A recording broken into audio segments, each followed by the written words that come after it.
వచ్చేసి MSc B Ed ఇన్ఓయు అన్ని top 10 లోపలనే.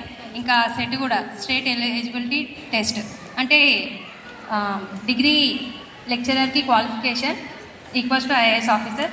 కానీ అది చేస్తున్న వాళ్ళని చూస్తున్నా కదా, ఎట్లా అంటే హస్బెండ్ జాబ్ పోస్టింగ్ ఎక్కడనో వస్తుంది, జాబ్ ఎక్కడనో, పిల్లలు ఒక దగ్గర, హస్బెండ్ ఒక దగ్గర, వాళ్ళ పేరెంట్స్ ఒక దగ్గర, వీళ్ళ పేరెంట్స్ ఒక దగ్గర. మెయిన్ డిసిషన్ తీసుకుంటానికి వేస్టేజ్ చేయడానికి కూడా ఇదే రీజన్.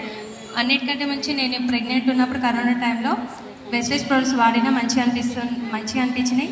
మా హస్బెండ్ బ్యాక్ పెయిన్కి వాడిండు, తన క్యూర్ అయింది. మా మమ్మీకి షుగర్కి వాడినాం, తనకు కూడా చాలా హెల్తీగా ఉంది. మా అమ్మమ్మకు నీ పెయిన్స్కి వాడినాం, అన్నీ కూడా చాలా మంచిగా అనిపిస్తున్నాయి. మనం ఇందులో సక్సెస్ అవ్వాలంటే ఏం కానా పీనా సోనా with wastage products and promote కన్నా అంతే. నేను నా సబ్జెక్ట్ వచ్చేసి మ్యాథ్. నేను ఇంటిగ్రేషన్ కానీ ప్రతి ఒక్కటి కూడా నేను ఎవరికి కూడా ఎక్స్ప్లెయిన్ చేయలేను. ఇంకోటి ఎవరికి కూడా అర్థమవుతుంది, అర్థం కాదన్నట్టు ఉంటుంది. కానీ వెస్టేజ్ ప్రాజెక్ట్ ప్రతి ఒక్కటి కూడా మనం వాడతాం. ప్రతి ఒక్కటి కూడా ప్రతి ఒక్క మనిషికి కూడా ఇవ్వగలుగుతాం. ఈ లేడీస్ కావచ్చు, జెంట్స్ కావచ్చు, చిన్నపిల్లల కాడి నుంచి బ్రతికున్న ప్రతి ఒక్క మనిషికి కూడా ఇవ్వచ్చు. అందుకోసమే ఈ వెస్టేజ్ నాకు చాలా నచ్చింది.